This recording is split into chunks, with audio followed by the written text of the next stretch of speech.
Pais queridos, ouve esse louvor, ó. Antes da mensagem.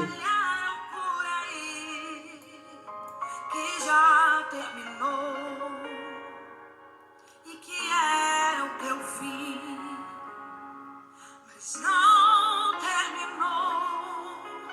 Se enganou que pensou. Tá prestando atenção? Que a história findou. Ó. Se equivocou.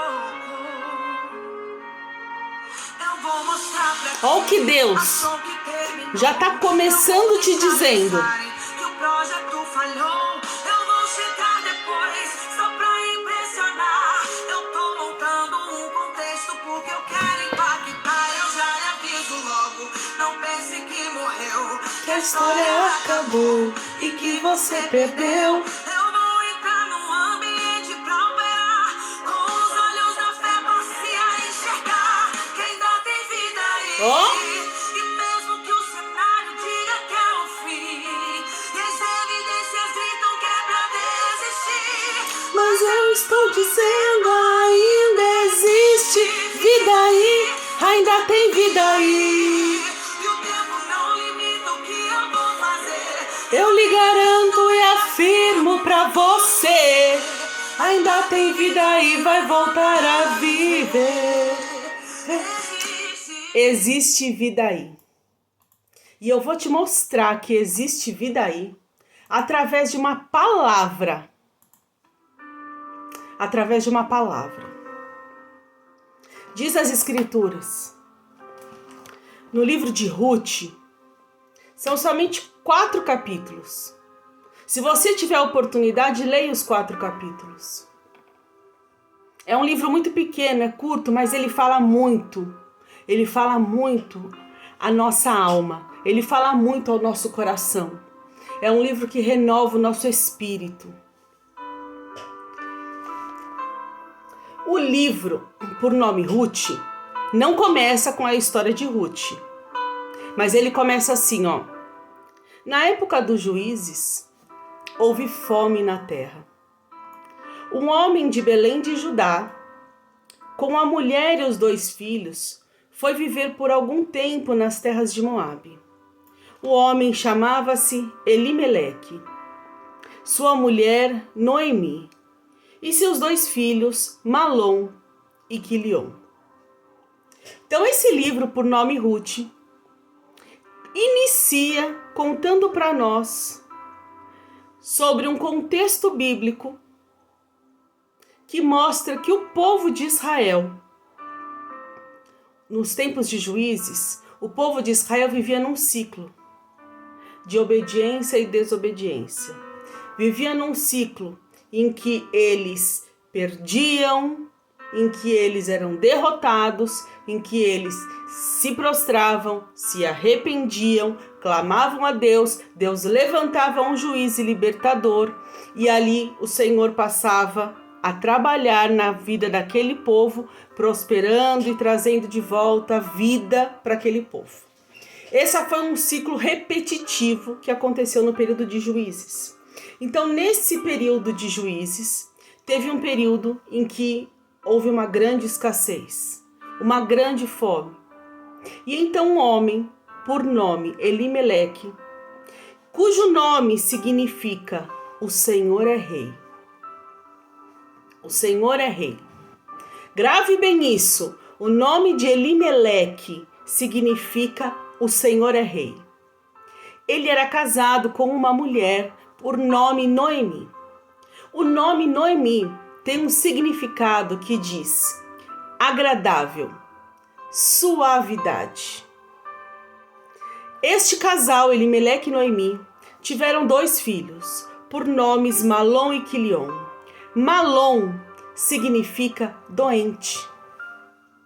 O nome Malom significa doente. E o nome Quilion significa aquele em que há uma falha. Aquele em que há falha. É o que significa o nome Quilion. Veja, o início do livro de Ruth, ele vem trazendo para nós já uma notícia de morte de destruição, de perda.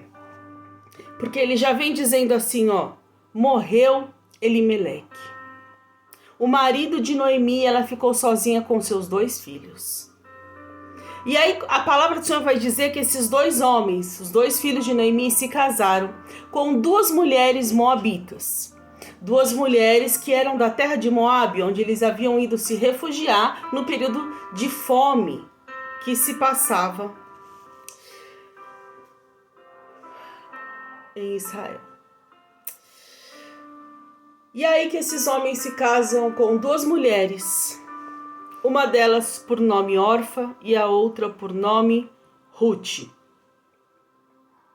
Então eles já estavam lá, diz a Bíblia que aproximadamente 10 anos lá em Moabe, e morreram os 2 filhos de Noemi.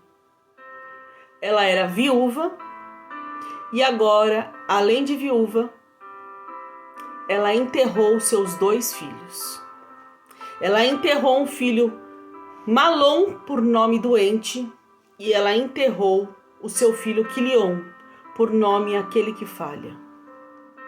E eu já quero entregar algo da parte de Deus para você, uma revelação que o Espírito Santo me deu. Noemi, quando enterra seus 2 filhos, Malom e Quilion, uma mãe, ao enterrar filhos, deve sofrer uma dor, a qual não deve ser possível medir e tampouco descrever. Eu sou mãe de 2 filhos, um filho homem e uma filha mulher. Que Deus me permita nunca passar por isso, porque eu não quero ter que compartilhar com ninguém como é a experiência de perder filhos.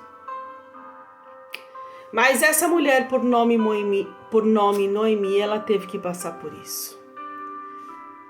Só que quando ela sepultou 2 filhos, um filho por nome Malom e outro Quilion, ela não sabia que na verdade ela estava enterrando uma doença e ela estava enterrando uma falha.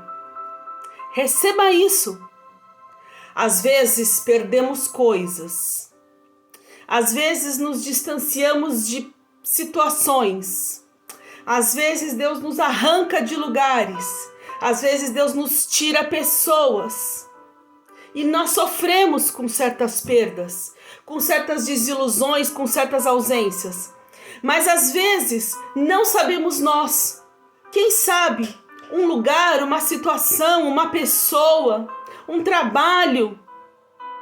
Quem sabe um Malom que você enterrou não é uma doença que Deus pôs um ponto final.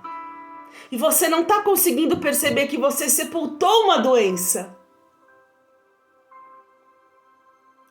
Quem sabe você não sepultou uma falha, uma acusação na sua vida, que vinha como uma seta demoníaca sobre os seus ouvidos dia e de noite, apontando os seus erros, as suas falhas, as suas fraquezas.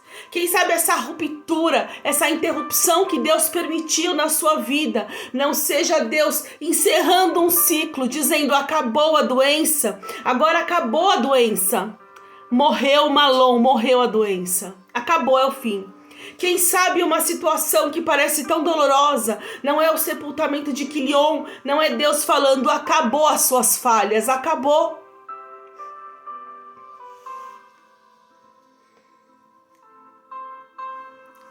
Noemi nunca imaginou que ao enterrar um marido, ao enterrar um filho, ao enterrar outro filho, ela estaria sepultando uma doença, ela estaria sepultando uma enfermidade, ela estaria sepultando falhas e acusações do passado.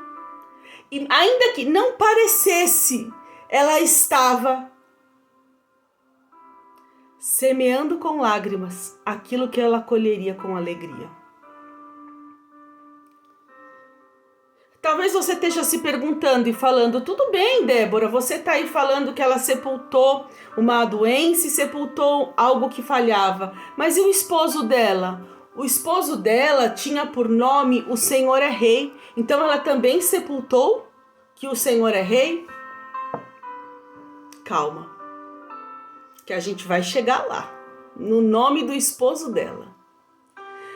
Porque por um período ela achou que ela sepultou o reinado, a soberania de Cristo. Mas ao final do livro de Ruth nós vamos ver que ela não sepultou, não. Porque aquele que morreu vivo está e se mostrou vivo na vida de Noemi.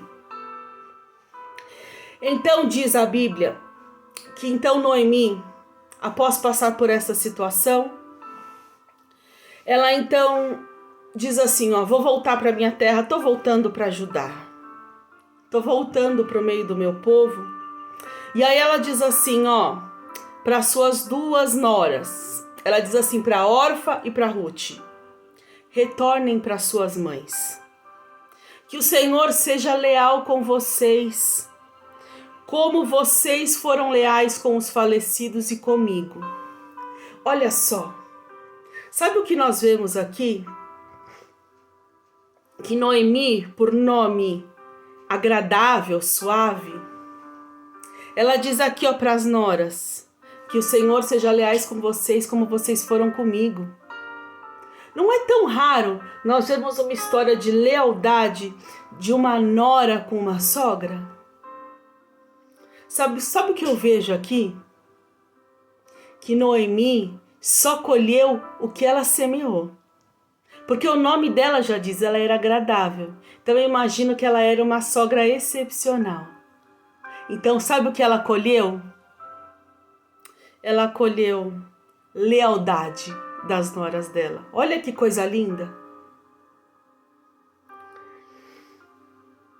E aí ela ainda diz assim, para as noras delas: o Senhor conceda a cada uma de vocês segurança no lar de outro marido. Que ela está dizendo, aqui eu já sou velha, depois ela vai dizer mais pra frente, eu sou velha, eu não tenho mais como dar filhos para que venham ser maridos de vocês. Então, vocês precisam retornar para um lugar seguro, voltem para a casa de vocês. E que Deus seja bom e dê bons maridos para vocês. E elas choram. E elas sofrem com essa decisão de Noemi. E Orfa, então, depois de chorar, ao ouvir tudo que a sua sogra vinha dizendo para ele, falando assim: olha, voltem, não adianta vocês quererem ficar comigo, não adianta vocês insistirem, eu não tenho mais nada para oferecer para vocês. Orfa, cujo nome, o significado quer dizer nuca, aqui a parte de trás, o significado do nome dela já diz, nuca. Ela se volta para trás e ela volta para a terra dela, para a casa dos pais, para os costumes de Moabe. Mas Ruth ficou com ela.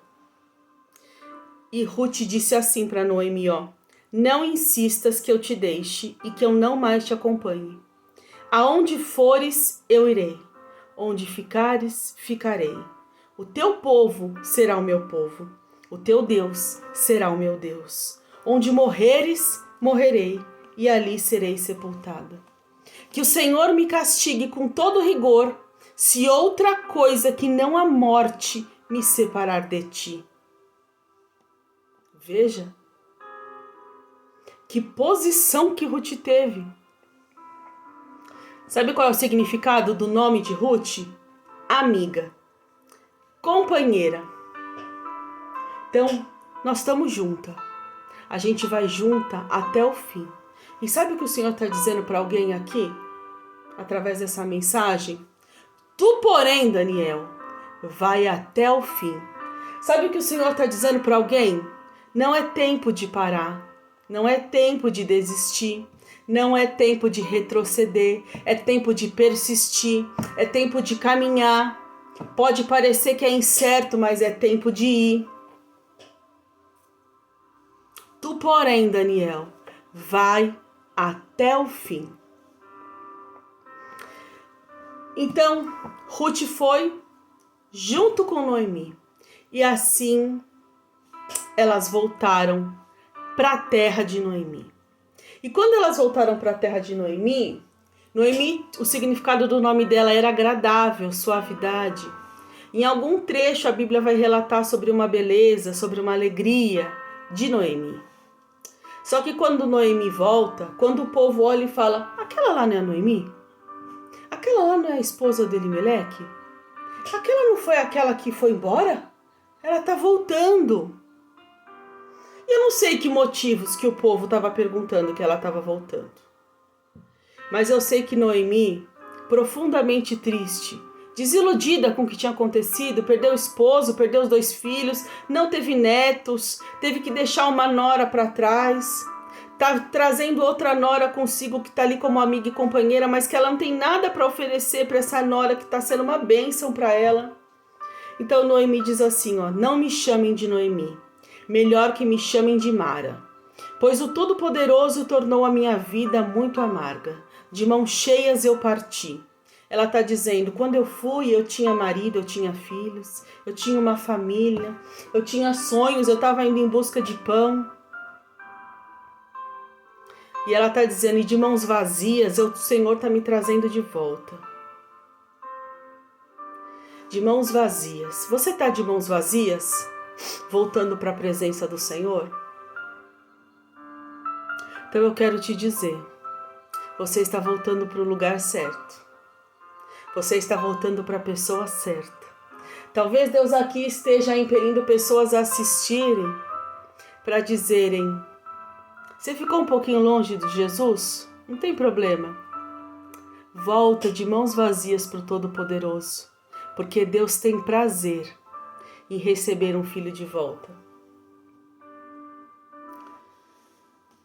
E aí diz aqui, o final do capítulo 1 diz assim, ó, e foi assim que Noemi voltou das terras de Moabe, com a sua nora Ruth, a Moabita. Elas chegaram a Belém no início da colheita da cevada. Amados, esse verso 22 do capítulo 1, ele já é tão profético, ele já é tão forte, ele já é tão profundo, ele já é tão maravilhoso.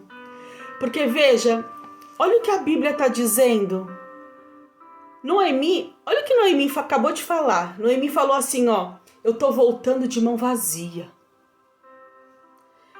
Irmãos, ela tá de mão vazia, não tá? Sabe, qual é o tempo que ela tá chegando de volta na terra dela? Ela está chegando de volta na terra dela no tempo da colheita. E olha o que a Bíblia ainda diz, no início da colheita. Então, você está de mão vazia? Glorifica a Deus porque a sua mão está vazia. Porque se você está voltando para o Todo-Poderoso, se você está indo até Belém de mão vazia, você está indo porque você precisa estar sem nada nas mãos. Porque as suas mãos precisam estar vazias. Para colher, para receber o que Deus tem para você no início da colheita. Olha que lindo, irmãos, é início de colheita. Sabe o que isso quer dizer? Que tem todo um tempo de colher pela frente. E sabe que eu olho para essa história do capítulo 1 e como traz à minha memória o que a palavra do Senhor diz lá em Salmo 126. No seu verso 5 e 6, aqueles que semeiam com lágrimas. Olha lá Noemi, semeando com lágrimas, tantas lágrimas, talvez não tivesse lágrimas tão aparentes, mas tinham lágrimas aqui. Que ela diz e fala assim, não me chama de Noemi, não me chama de agradável, porque eu não tenho mais motivos para ser agradável. Eu não tenho mais condições de ser agradável, não. Agora eu sou Mara, amarga, aqui dentro.